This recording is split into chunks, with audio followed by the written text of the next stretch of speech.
नमस्कार, मैं हूं अजय और आप देख रहे हैं इवनिंग एजेंडा। जब देश गणतंत्र दिवस के जश्न में डूबा होगा आज से 3 दिन बाद यानी कि 26 जनवरी को, उस गणतंत्र दिवस की धूम में, जश्न में, जिस पर हमें नाज है, दुनिया का सबसे बड़ा गणतंत्र होने का। हमारे पड़ोसी मुल्क में नहीं महफूज रह सका यह गणतंत्र, लेकिन उसी देश में उसी गणतंत्र दिवस के मौके पर देवबंद के छात्र दारुल उलूम के अहाते में कैद होंगे, क्योंकि इसके लिए बाकायदा उन्हें सर्कुलर जारी किया गया है। कहा गया है देवबंद की तरफ से कि उस दिन बाहर मत जाएं, वरना खतरा हो सकता है आपको। कहीं बहस में ना पड़े, वरना दिक्कत पैदा हो जाएगी। 26 जनवरी को बाहर निकले तो कुछ भी हो सकता है। जी हां, सवाल यह है कि इसके पीछे क्या मतलब, इस सर्कुलर का क्या, अब ये देखिए चिट्ठी क्या है लिखा गया है, क्या मतलब है इसका। प्रिय छात्रों, गणतंत्र दिवस के मौके पर आप बाहर न जाएं। ये आप पढ़ रहे हैं, आप देख रहे हैं इस चिट्ठी को, और सलाह दी गई है कि 26 जनवरी को बिना जरूरत के बाहर न जाएं, सावधानी सतर्कता रखें, आप कहीं बहस में न पड़े, अगर जाना ही हो तो जल्द लौट आएं।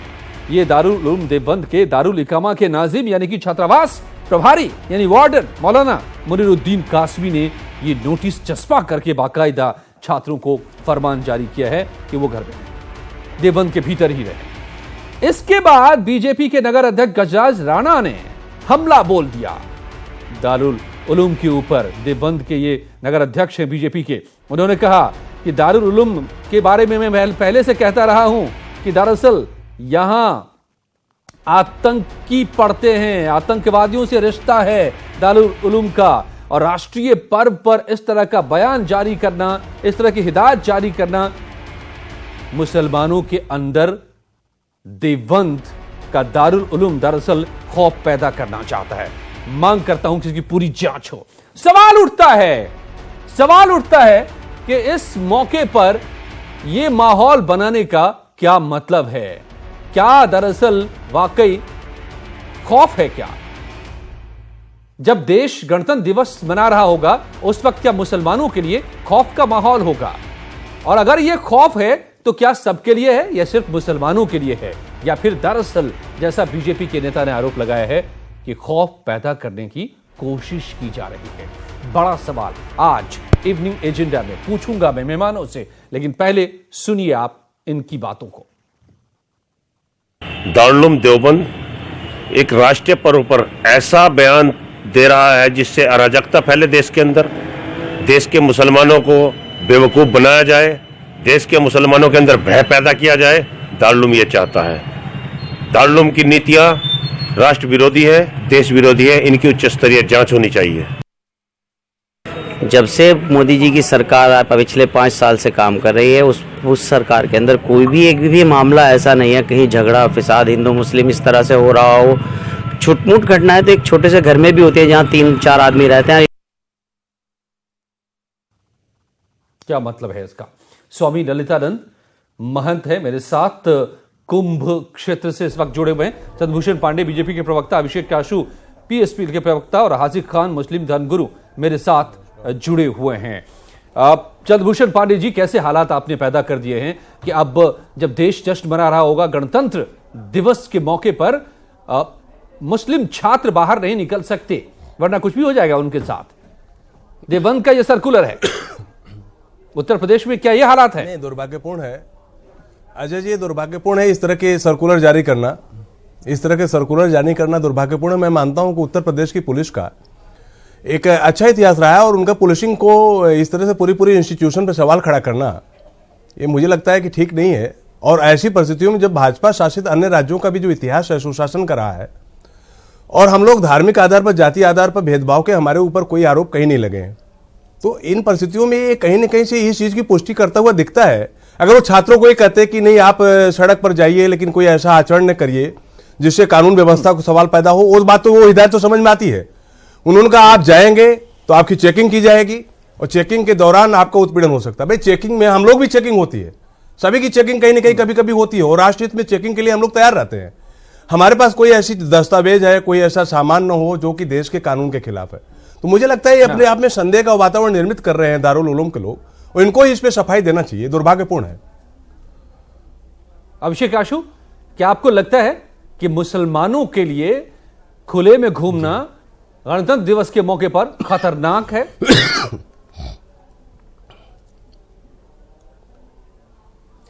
अब अजय जी, भारतीय जनता पार्टी के सरकार में धर्म विशेष के लोगों का उत्पीड़न लगातार हो रहा है, इस बात से इनकार नहीं किया जा सकता। लोगों को दहशत फैलाई जा रही है धर्म के नाम पर, मॉब लिंचिंग की घटनाएं हो रही हैं, इससे इनकार नहीं किया जा सकता। लेकिन केवल एक जात धर्म विशेष ही नहीं, हर जात धर्म के लोग परेशान हैं। यहाँ तो इस सरकार में हर जात धर्म के लोगों को आए दिन चोरी, हत्या, बलात्कार जो घटनाएं हो रही हैं, कानून व्यवस्था पे सवाल उत्तर प्रदेश में तो बहुत बड़ा सवाल है। आए दिन राजधानी में रोज के रोज आप देखिए तो 3-4 लाशें अभी कल ही मिली है गोमती नगर में। तो भारतीय जनता पार्टी के सरकार में तो कानून व्यवस्था की स्थिति खराब है कि लोगों में भय और दहशत का माहौल है, और एक धर्म विशेष नहीं, सबके हर जात धर्म के लोग परेशान हैं। आप सियासी दल के तौर पर, विरोधी दल के तौर पर आप ये बात कहे, लेकिन यहां एक मामला कुछ और है, और ये मामला ये है कि 26 जनवरी के दिन, गणतंत्र दिवस के दिन बाहर मत जाना। इसका क्या मतलब है? जो आप बातें कह रहे हैं वो सिर्फ गणतंत्र दिवस के दिन लागू होता है या हर वक्त की बात है वो? ये आप देखिए, राजनीतिक बात अलग है, राजनीतिक आरोप प्रत्यारोप अलग मामला है, लेकिन यहां कुछ गंभीर मुद्दे हैं। ये मुद्दा बड़ा गंभीर मुझे लग रहा है। मैं महंत प्रयागराज के पास जाऊंगा, लेकिन हासिफ खान, पहले आपसे भी समझ लूं मैं, आपको भी लगता है क्या कि आप घर में उस दिन कैद रहेंगे या घर से निकलेंगे 26 जनवरी को? देखिए, 26 जनवरी जो है देश का पर्व है, पूरा देश इसको मिलके मनाता है। हिंदू, मुसलमान, सिख, ईसाई सारे लोग इस देश से प्यार करने वाले। रही दारुल उलूम देवबंद में जो उन्होंने अपना छात्रों को निर्देश दिए हैं, दिशा दी है, वो इसलिए दी है कि शांति व्यवस्था बनी रहे, देश में एकता बनी रहे, देश में तो प्यार बने। बाहर आएंगे तो एकता कैसे? नहीं, बात बाहर की नहीं हो रही, बाहर इंतजामिया। मौलाना साहब, आप बाहर निकलेंगे कि नहीं? फौरन खूब निकलेंगे, जरूर निकलेंगे। तो लेकिन देवबंद के छात्र नहीं निकलेंगे? देखिए, देवबंद के छात्रों को निकलने पे रोक नहीं लगाई गई। नहीं, कह दिया गया है, हिदायत दी गई है कि आप ना निकले बाहर। नहीं, आप वो उन्होंने, ये वार्डन दे रहे हैं, वहां के छात्रावास के प्रभारी दे रहे हैं। वार्डन की जिम्मेदारी होती है कि बच्चे की जिंदगी की दारोमदार वार्डन तो जिंदगी पर खतरा है। बात अगर वो बाहर आए तो जिंदगी पर खतरा है। आप उसको खतरे की तरफ नहीं ले जाए, व्यवस्था बनाने, अपनी व्यवस्था के एतबार से किया गया है। अगर कहा जा रहा है किया गया है, नोटिस ने किसी और को नहीं दिया गया, स्टूडेंट को दिया गया, मुसलमानों को की नहीं बात दिया कर रहा हूं मैं। गया। आप खामखा उसको हिंदू मुसलमान बनाना चाहते हैं। नहीं जनाब, मैं इस देश के लोगों को, हिंदू और मुसलमान, 26 जनवरी की उससे मैं देश को संदेश देना चाहता हूँ, पैगाम देना चाहता हूँ कि 26 जनवरी तेरी अजमत पे हम निसार, मुल्को वतन से दूर हो हाजिर खर इंतशार, जमहूरियत के फूल खिलाए तेरी बहार, आइंदा साल तुझको कहें अमन की परी। ये अमन का पर्व है, इसमें हिंदू मुसलमान सबको मनाना है। वो अपने अगर अमन के पर्व को, इस एकता को कोई तोड़ने की कोशिश कर रहा है क्या? देवबंद तोड़ रहा है क्या? देवबंद के खौफ का मैसेज दे रहा है क्या? ये बड़ा सवाल है। अपने स्टूडेंट को एक दिशा निर्देश दे रहा है, तो वो स्टूडेंट क्या मैसेज लेकर जाएगा बाहर यहाँ से? शांति बनवाने में सरकार, आप ये समझिए इसको कि उनको, उनके जहन में क्या बातें भरी जा रही हैं। नहीं, आप कि तुम नहीं, आप समझिए ना, आप बताएं हमको हाजिक साहब, आप तो पढ़े लिखे हैं, आप इस्लाम के जानकार हैं। शांति बनाए रखो, तुम अपने घर रहो, तुम अमन के साथ रहो, 26 जनवरी शांति बनाए रखो, ये बात तो समझ में आती है सारी बात, लेकिन दारुल उलूम से बाहर न जाओ, गैर जरूरी कोई बहुत जरूरी काम नहीं हो जाए तब तक ना जाओ। अच्छी बात, क्या मतलब है इसका? वो इसमें कोई मतलब खराब नहीं। उस दिन तो कहना चाहिए थी कि बाहर निकलो, सभी से गले मिलो, इस जश्न को मनाओ, सेलिब्रेट करो, क्योंकि हिंदुस्तान दुनिया का सबसे बड़ा लोकतंत्र है और गर्व है, हमें नाज है इस पर। नाज करते हैं, ये कहना चाहिए उनको। हम इस देश की मिट्टी में मिल जाते हैं, कह रहा है कि बाहर ना निकलो, अंदर पैदा हुए और इसी मिट्टी में मिलते हैं, इस देश की मिट्टी के अंदर गड़ जाती हैं। और हम वो लोग हैं। हाजिक साहब, ये बीजेपी के नेता ये भी तोहमत आपके ऊपर लगा रहे हैं, जो स्थानीय नेता है, कि यहाँ आतंक से रिश्ता जुड़ता है, और इस तरह का खौफ पैदा करना उसको पैदा करता है, उस आतंकी मानसिकता को पैदा करता है। अब मैं गिराना चाह रहा हूं, ये बहुत हथियार नहीं है, खौफ नहीं है, स्वामी तो शांति की व्यवस्था दी जाती है। तो ये बात देशभक्ति की, ये छात्रावास के प्रभारी, मोहब्बत की तालीम दी जाती है, यहाँ देश से एकता की, मोहब्बत की। लेकिन देवबंद में तो कुछ और तालीम मिल रही है। नहीं, आपको ये सर्कुलर तो कुछ और बता रहा है। महंत, मैं स्वामी ललितानंद को भी लाता हूं। ललितानंद, स्वामी ललितानंद, महंत जी, आप जरा बताइए हमें कि इस तरह का मैसेज, इस तरह का संदेश क्या आप भी देंगे अपने अनुयायियों को, भक्तों को, या आपके जो शिष्य हैं उनको, कि 26 जनवरी को बाहर ना निकलो?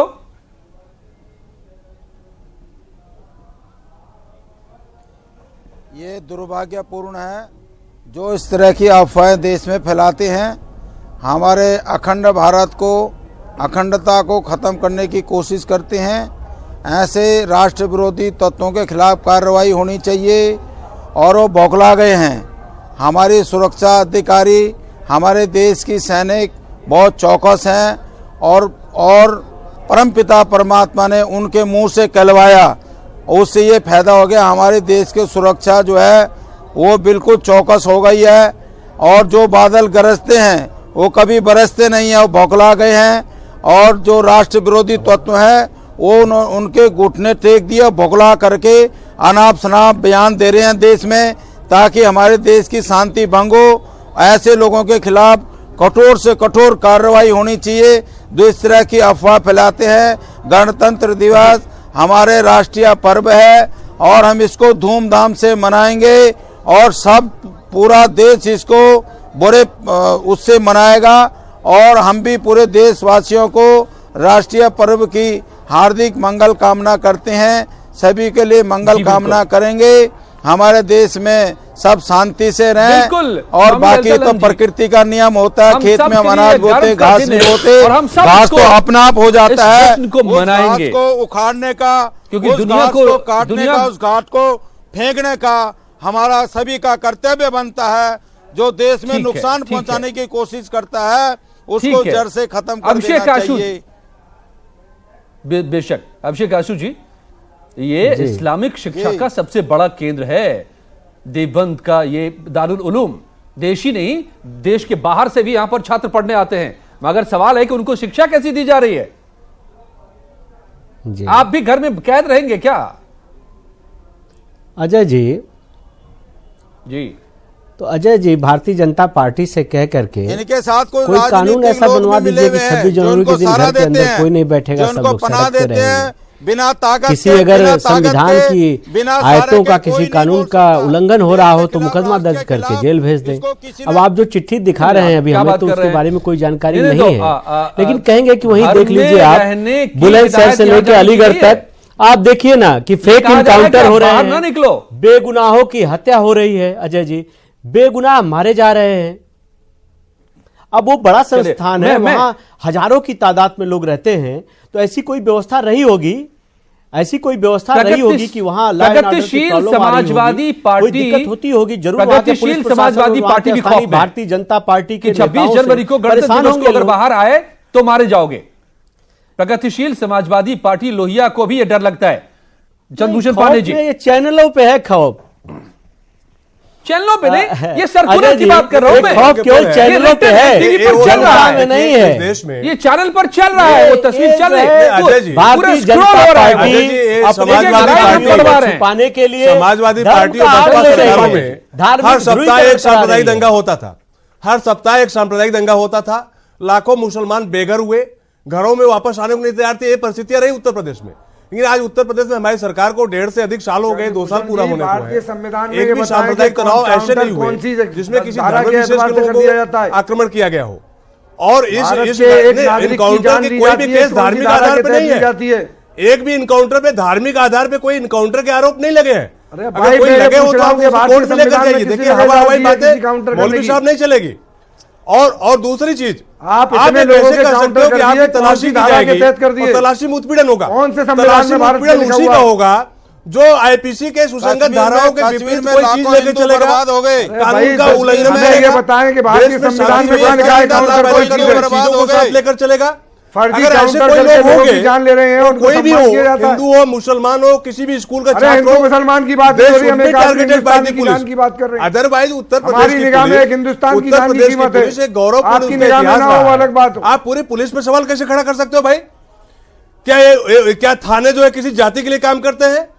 थाने किसी धर्म के लिए काम करते हैं, नहीं हो रही, थाने आम जाति के लिए काम करते हैं। आप हाजिर साहब जो सवाल उठा रहे हैं, मैं उसको समझना चाहता हूं। आप किसकी जान कौन ले रहा है? आप पुलिस पे सवाल खड़ा करके इतने बड़े समाज में भय क्यों पैदा करना चाहते हैं? सवाल ये है, भारतीय जनता पार्टी जब से आई है सैकड़ों लोगों के एनकाउंटर कर अरे एक भी एनकाउंटर जाओ ना, बदमाश थे। एनकाउंटर के केसेस में अगर आपको संदेह है, आप न्यायालय में जाइए, मानवाधिकार बने हैं वहां जाइए। आप हवाई भाषण करके अपराधियों के साथ खड़े होकर के क्या दिखाना चाहते हैं? प्रणव राव ने फर्जी एनकाउंटर करके सम्मान दिया। बहुत सारे मुद्दों का यहां मत जोड़िए। 26 जनवरी को ये सारी बातें नहीं लागू हो जाएंगी ना, बाकी दिन अगर नहीं है, बाकी दिन एनकाउंटर नहीं होगा, 26 को बाद एनकाउंटर हो जाएगा की बात होगी। नहीं हाजिर साहब, आप जरा इस दोनों बातों को मत मिलाइए। वो एक अलग मसला है कानून व्यवस्था का, और उसके तहत जो चीजें हो रही हैं उसमें जो सवाल उठ रहे हैं वो पूरा मुद्दा एक अलग है, उसको इससे ना जोड़िए आप। जब 26 जनवरी को देश गणतंत्र दिवस मना रहा होगा, हमें नाज होगा अपने तिरंगे पर, पूरे हिंदुस्तान तो कुछ लोग हमें भी नाज छिपे बैठे होंगे। क्यों भाई? वो देश के नहीं है क्या? दारुल देमन को है जिसने 6.5 लाख लोग इस देश के आजादी की लड़ाई में कुर्बान दिए, लाहौर से लेके कलकत्ते तक। मगर आज क्या संदेश दे रहे हैं? समय मेरे पास नहीं है हाजिर साहब, लेकिन आज देवबंद दारुल उलूम में क्या संदेश, क्या शिक्षा दी जा रही है? इस सर्कुलर से वो बड़े सवाल खड़े हो गए हैं कि वाकई जो यहाँ की शिक्षा पर सवाल खड़े होते रहे हैं, क्या उसमें सच है? क्या महसूस हो रहा है? क्या उसमें क्या शिक्षा देने की कोशिश हो रही है? ये खौफ की शिक्षा क्या है? ये खौफ की तालीम क्या है? और फिर उससे क्या पैदा होता है? जरा इसको भी समझिए, इसके मायनों को समझिए। धन्यवाद आप सबका। मेरे पास इतना ही वक्त था। यह था आज का इवनिंग एजेंडा। यहां जारी है खबरों का सिलसिला।